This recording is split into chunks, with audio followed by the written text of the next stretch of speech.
Why are the 20s so tough? And it's not an existential question, but a scientific one.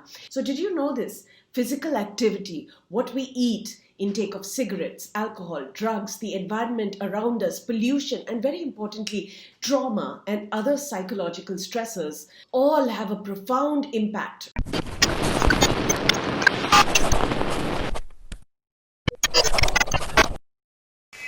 Dr. Sanjeev Jain is a psychiatrist, researcher, and professor at NIMHANS, Bangalore. Thank you very much for joining me on Zen-Brain, sir.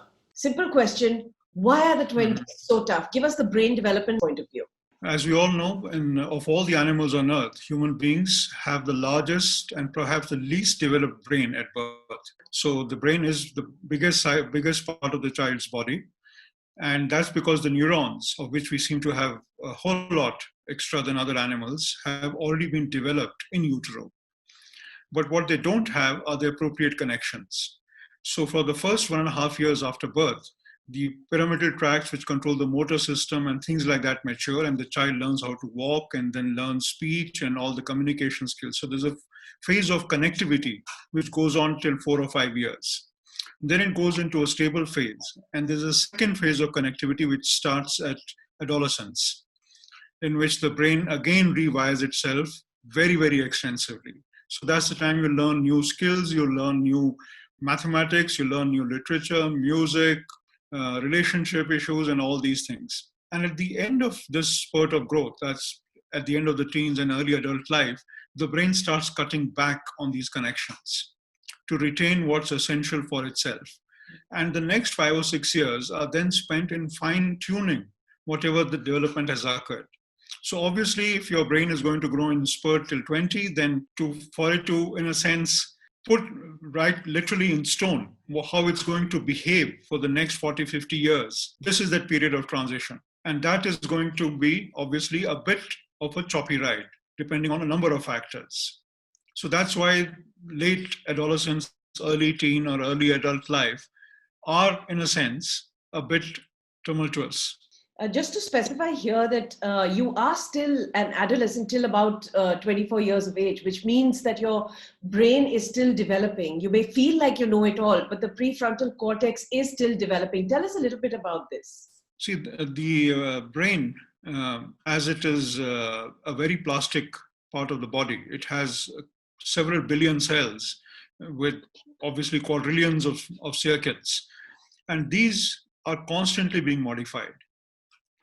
But the phase of growth of these circuits is in late adolescence, starting with adolescence till early adult life. So these circuits keep developing, and especially the prefrontal cortex, when you're learning new things, this is absolutely critical for things like intelligence, learning, planning, executive function.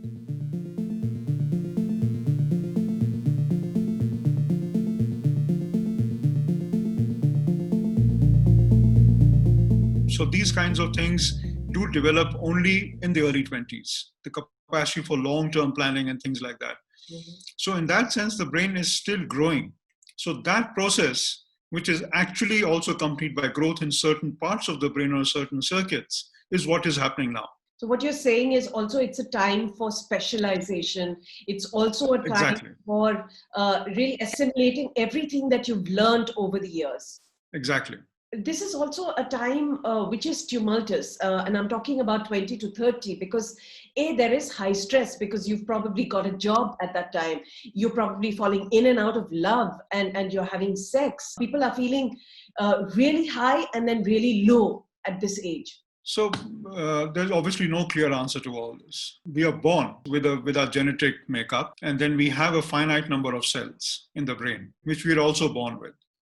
These cells cannot be replaced, or most of them cannot be replaced. A small minority is replaced very, very slowly, which is why we retain memories and why we retain knowledge. If our cells were replacing like the way our mucosa of the gut or the lung does, we'd be forgetting everything every 3 days. So the body has designed itself in a way that memories are transferred very carefully from one group of cells to the other, and you retain certain kinds of connections for the rest of your life. This process is what gives rise to variability in human beings. And that is exquisitely dependent on the environment. because otherwise we would just be dependent on our genetic makeup. But that is not all that guides behavior. There's a whole big role of environment. And by environment, we mean both the physical environment and the psychological and social environment. In the physical environment, we mean just things like nutrition, exercise, vitamins, pollution, smoking, alcohol, drug use. All these are environmental causes that can interfere and do interfere with brain growth and brain connectivity. In the emotional space, obviously, exploratory behavior, risk-taking of any kind, whether you do bungee jumping or football or contact sports or prefer chess, will have another impact on the way your brain wires. How these behaviors are responded to by people around you. That's a whole new field of social neuroscience. So what gives you validation, what gets encouraged by society around you, will then again be learned, because learning, after all, is a series of brain connectivity patterns, which is, in a sense, socially mediated and individually mediated. So all these factors come into play at this age. So all these contrary pulls and pushes finally will give rise to some kind of a coherent behavior pattern. But while reaching there may be ups and downs in this whole process, depending on the relative emphasis of one aspect of the environment or your own genetic makeup or your own personality or whatever. So this will be a kind of unpredictable period, which is absolutely essential for all animals, including human beings, because unless there's variability, you don't know what is the right responses which need to be conserved for the future. Everybody cannot be exactly the same. That would not be biologically or evolutionary very useful. So the uniqueness, in a way, right? You develop Yes. a uniqueness at this time. You've started talking about something very interesting, which is it's not only about genetics. There is a lot of other things, including your environment, the way you behave psychologically, your emotional quotient, etc., etc. A lot of people assume that if there is a family history of mental health issues, that they are likely to be predisposed to that. While it shows up in this age group, right, 20 to 30, you would say, it shows up. It's not that you will end up with that particular mental health disorder. Yes, absolutely. So having a parent or a sibling with a mental health problem increases the risk of oneself having the same illness to around 4 to 5%. That's all. So 95%, it's still that you will not get it. It's about less than 7 to 8% risk, at best around 4 to 5% on average. More than 90% or 95% almost means that you will not have the risk. But if you look at it the other way, of the people who come to us with serious mental health problems like schizophrenia or mood disorders, severe mood disorders or addictions, typically this behavior starts between the ages of 15 and 25. And about 80 to 90% of all those who will develop one of these illnesses will do so in this age group, perhaps extendable to the late 20s. So a number of reasons go into this. One is, like I mentioned earlier, the brain is rewiring itself. And as one matures, the brain is cutting back on these connections. Now, whether the disorders are a disorder of the primary proliferation of connections, your brain is making simply too many connections and getting distracted, or when it's cutting back the wrong ones, so that irrelevant things are now important, or things that need not be important are being retained, or absolutely new connections are being made in the wrong place at the wrong time.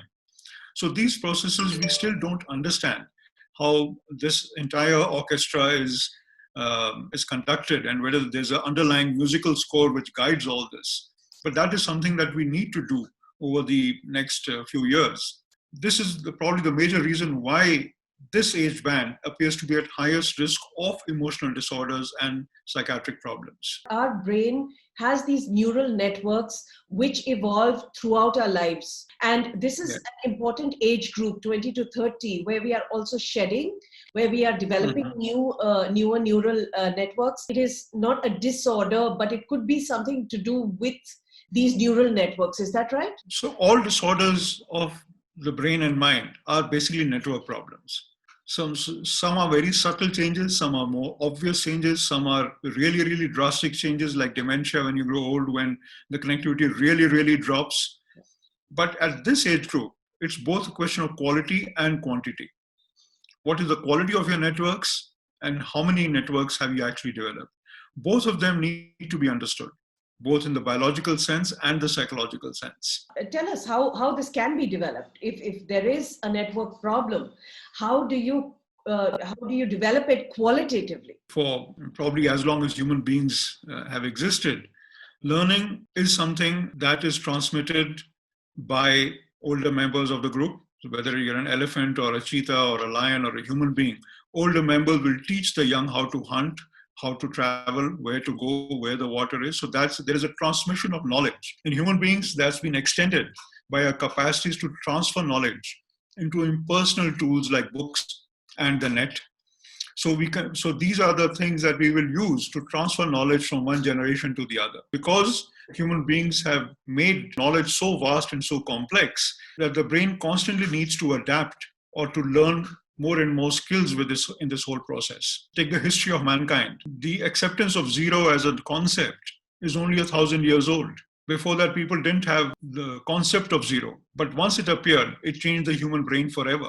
Take the concept of painting. The older paintings of cave art and even Greek art or Indian art in the Ajanta Ellora, 800, 900 AD, the sense of perspective occurred only in 1200. But once perspective had occurred in the way we represent space in a painting, human minds changed. So we now think of perspective. We have a whole field of 3D printing, which is inconceivable 1,000 years ago. And the human genes are exactly the same. We haven't changed in 1,000 years in our genetics. But the environment and what the human brain itself has created now alters all further brains and minds. So this is a constant dynamic which is going on in the human brain. We don't know what the limits of that are. But the human brain seems to be extremely agile at learning unimaginable new things. So that's the wonder of the brain. So we really don't know what the limits of human learning are, but we know that it happens in a very complex way in this age group, around 10 to 25. Developing these networks, there is no one answer to it. So education in a broad sense, or learning in the more literal sense, but simply by exposure to more and more complex stimuli, seems to be the answer. That's how the brain basically has developed. If you look at the psychiatry textbooks, then there are disorders. Everybody must be familiar with dyslexia, but there's also dysgraphia, dysmusia, and dyscalculia, which means the 3 R's, right? Reading, writing, arithmetic, and music. So these are definite modules of the brain which develop. And if the child is exposed to all 4, then the child should develop skills in all 4. But if you're not exposed to one or the other, then whether it's environment, genetics, or a fundamental difference in the brain, we don't really know. And that's why when people say read, they are actually helping you build neural or strengthen neural networks. Absolutely. So all of us would remember a book or a song or a snatch of music that really left an impression on us and changed the way we think about things or the way we look at things. And that is physically true. The aha moments, as and when they occur in the human brain, are probably accompanied by a sudden exponential increase in the quality of the wiring, so that there are things that you remember very, very well because they help you understand something that you were struggling with. It could just be emotion. It could just be the simultaneous occurrence of an emotional event and real knowledge, like a good lecture. Many of us would remember that suddenly the teacher made sense. Or it could just be learning how to put a jigsaw puzzle together or do a Rubik's Cube in 10 seconds flat, which many people seem to be able to do very joyfully, which many of us struggle with. So it's all these things.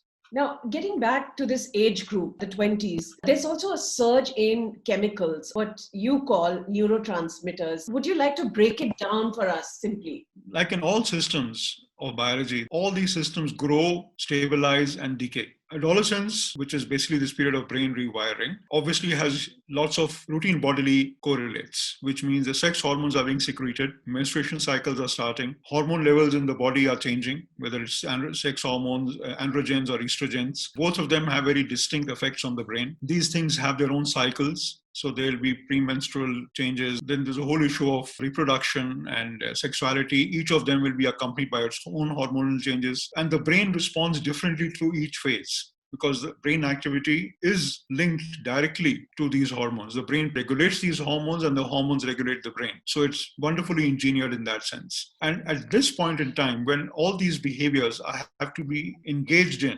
in a socially meaningful or interpersonally meaningful way, then obviously all the other stress hormones, which are the routine stress hormones, steroids and things like that, also come in. So it is really a mishmash of hormones and chemicals. As a system, the brain matures various neurotransmitters at different points. When we are born, our dopamine receptors simply don't exist. They are laid down after birth and then become solidified when we have mastered walking and cycling and all these things. But they start decaying at around 20 years of age. And if you lose 80% of your dopaminergic neurons, by the time you're 60, you get Parkinson's disease. But you've actually been losing them all the way. There may be spurts. For example, estrogen will slow down this decay.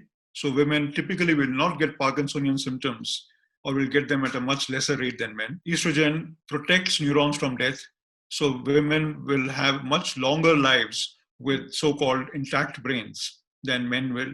So there are different rates of dementia in women and of almost all neuropsychiatric disease in women compared to men. So boys will be at higher risk for autism, ADHD, dyslexia than girls. So all these little changes are there.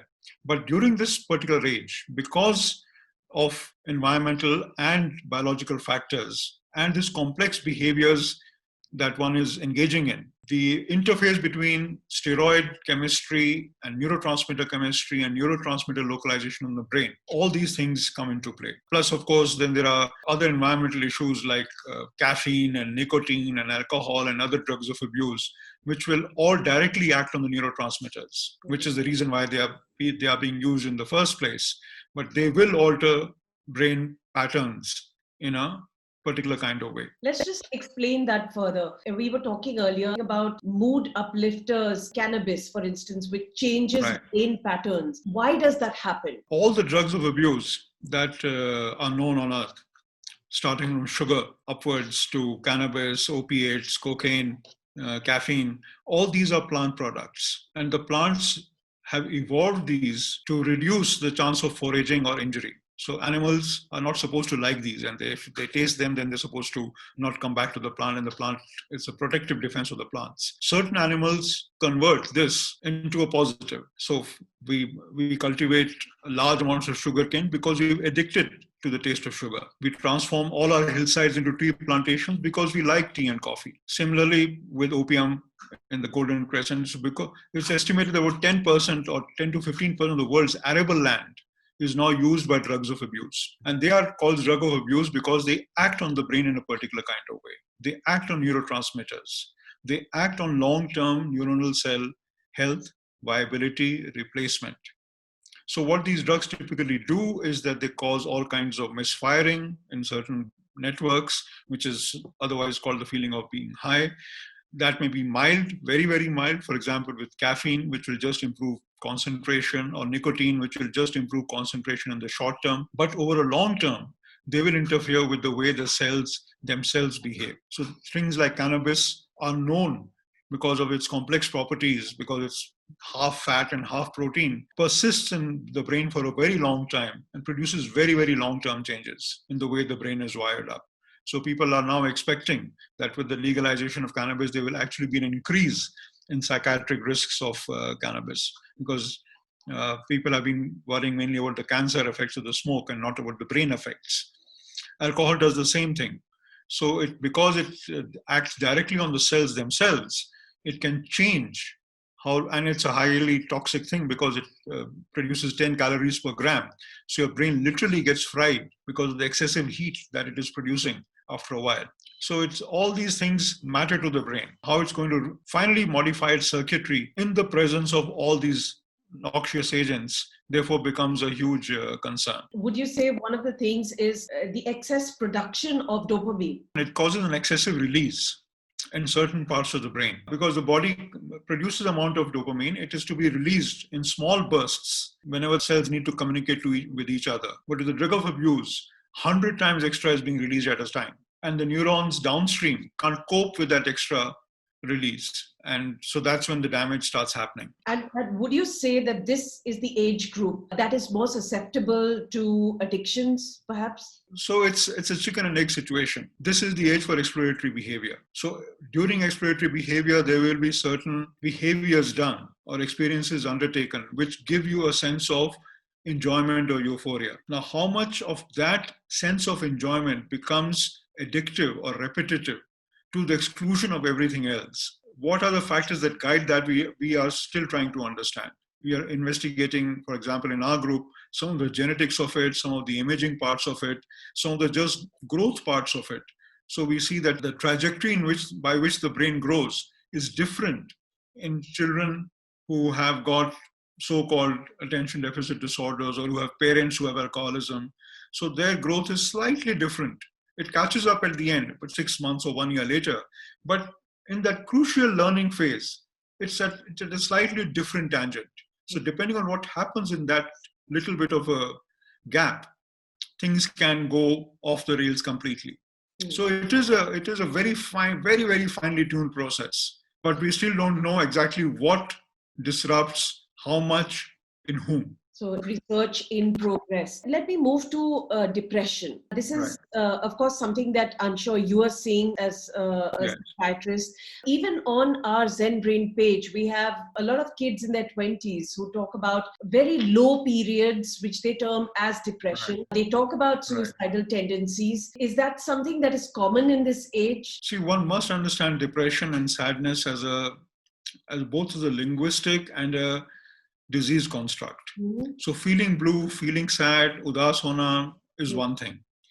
But psychiatrists will typically call depression when you've been consistently depressed for 2 weeks, at least continuously, and have lost the capacity to enjoy things. Now that the word is the same, depression, but the psychiatrist's term of depression involves this thing of time and severity. Now, the fact that more and more young people are feeling sad or hopeless or depressed is something that we have understood over the last 30, 40 years, that the rates of depression in the young have been rising all over the world.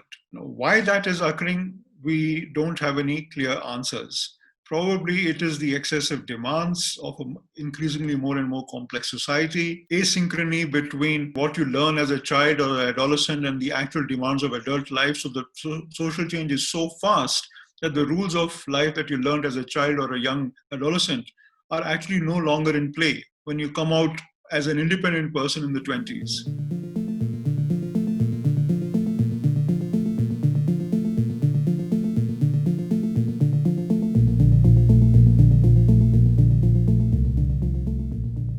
That gives rise to a whole lot of social causes of depression, which basically have been identified as migration, displacement, feelings of inferiority or feelings of enforced inferiority by hierarchical systems of life. So you are told to not stick out, to know your place in society, to never aspire to anything more. So all these things give rise to a particular sense of dissatisfaction. So depression as a social construct is also likely to occur at this point in time because the rules or the skills that you've learned at 10 to 20 years of age, when you actually put them into the real world, you may find that those rules and those processes are no longer valid or they are no longer answering your needs. Your brain has already learned a particular set of qualities and skills, and you may realize that these skills are not matching to what you're actually being asked to do. So there's a feeling of dissatisfaction. So in one way, you can call them aspirations. In one way, you can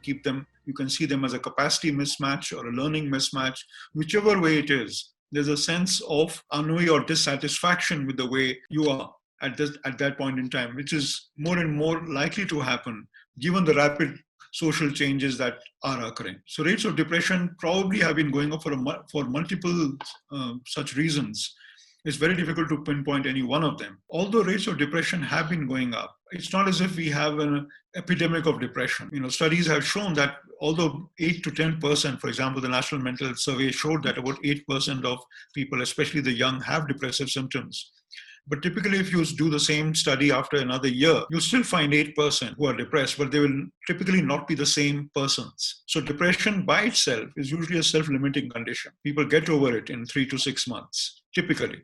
if the depression is linked to real life events, like, for example, a grief reaction or a failure in an exam or in a personal relationship. In a sense, moving on is a natural human tendency. But sometimes the stress has been simply too severe, or your coping skills have not learned how to move on, in which case you get trapped in depressive feelings and symptoms when it's necessary. And that's where the psychiatrists come in. So with drugs and with therapy, all these processes can be put in place, which will then alter your brain stroke mind in a way that will help you come out of depression. That's the important message, really, Doc, that it does pass. And this is important to know Yes. that it does pass. And sometimes medication is essential. Sometimes therapy is useful. And I want Yes. you here to also tell us what therapy does. It's not just about talking to somebody and discussing, but it's also about reorganizing neural circuits, seeing things from a different perspective than you have seen. Everything that happens to us, everything, for example, even that we are talking to each other, we may use all the technology we want on this process, but that technology is minuscule compared to what is going on in our respective brains. We are converting these signals, we are matching them with our memories, we are bringing in all our learned experience of whatever X years into this conversation. No machine can do that. This talking has neurobiological processing. I'm hearing through my ears, I'm seeing through my eyes, and each one of them is a neurotransmitter being released in my ears and my eyes, going back to a particular part of the brain, making another connection, releasing some chemical somewhere else. So talking by itself is as biological as drugs are. So there is no essential difference between the two at a fundamental molecular level. Now, how these experiences of talking and learning modify each other. Now, if you think of, as we said earlier, a network of not just of words, but the network of words is also a network of synapses. So synapses create words and words alter synapses. So what happens in therapy literally is altering the way your significant parts of the brain are wired towards each other.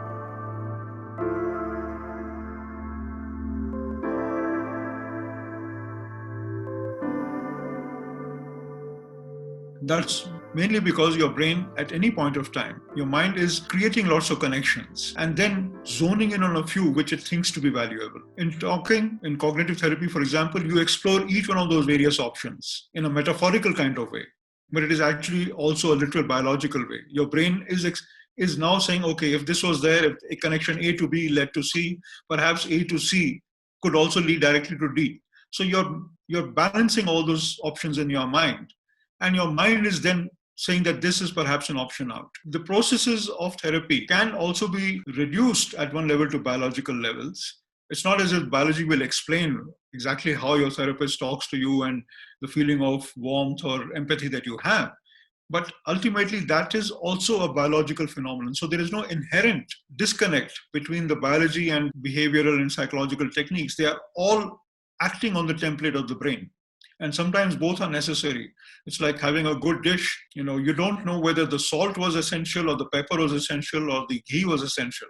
Sometimes, most often, you need all three for it to be perfect. And you cannot really say only this was useful and this wasn't. Well, Doc, I'd like to end with the fact that everybody talks about digital consumption in a very negative light. And especially when it comes to the 20-year-olds today, they're digital natives. Is this heavy dose of digital consumption changing brain patterns in this age group for better or for worse? What is your view on this? Well, let's start from the very basic. The human brain essentially is a digital computer. It converts everything that we see into a series of digital. When you see something with your eye, each cell of the retina charges in one on-off 0-1 manner, and it transmits that code back to your brain, which then resynthesizes all the digitization which your sensory system has done into coherent experience. So your brain is already digital in one way. That's how we do MRI machines. That's how we analyze EEGs. We convert everything that the brain is doing into digital data and then reconstruct the brain. Now, as far as handling information or sensation is concerned, every known organism on Earth converts the real world into digital inputs through its various sense organs and resynthesizes itself. In human beings, this capacity to store information, as you mentioned in the beginning, reading or writing. Now, that way of storing and handling or transmitting information probably changed much more dramatically with the invention of the printing press than the internet. So before that era, let's say 1500, the written word was a preserve, 1 in 100,000 people. And now it's the preserve of all 100,000. So this change in the access to the written word, which started 500 years ago, it was a much greater digital disruption than what the current one is. The current one is infinitesimal compared to that. It's just the tools have changed, but the quality of the information is still the same. You're still reading the same alphabet.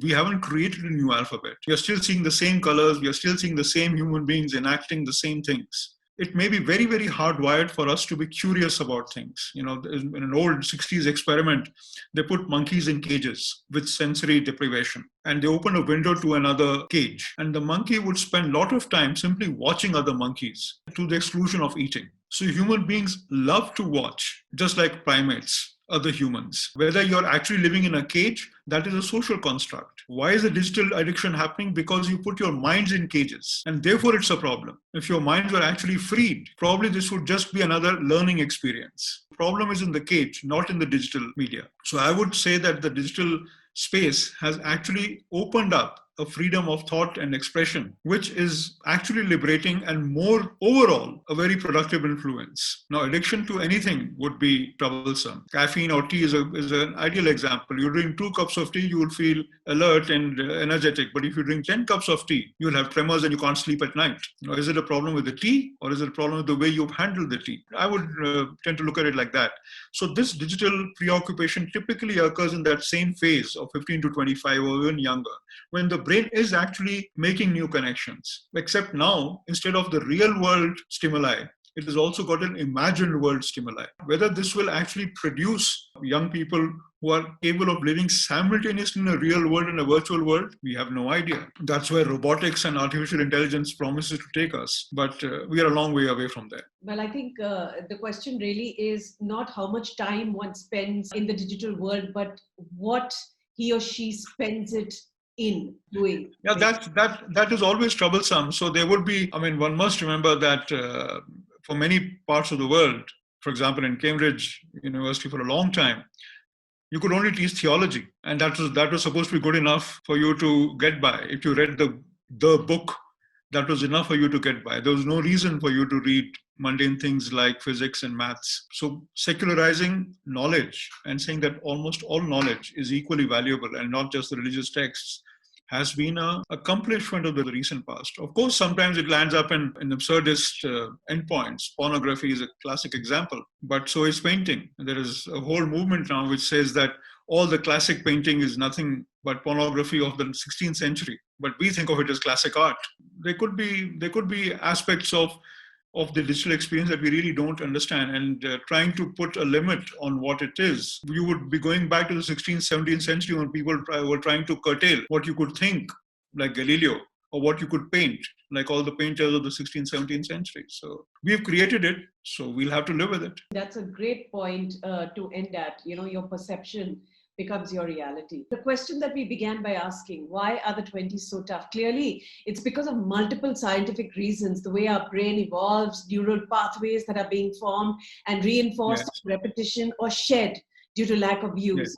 Yes. A healthy brain ensures a healthy life. That's why the stress on eating healthy, physical exercise. Yeah. Exercise really improves blood supply to the brain, and the brain really requires a lot of energy. It uses up almost 20% resting body's energy. Giving it even more energy, blood flow is equally essential. So exercise, reading, stimulation, all these things are almost equally important. Reading in moderation, let me rephrase that. Yes, yes.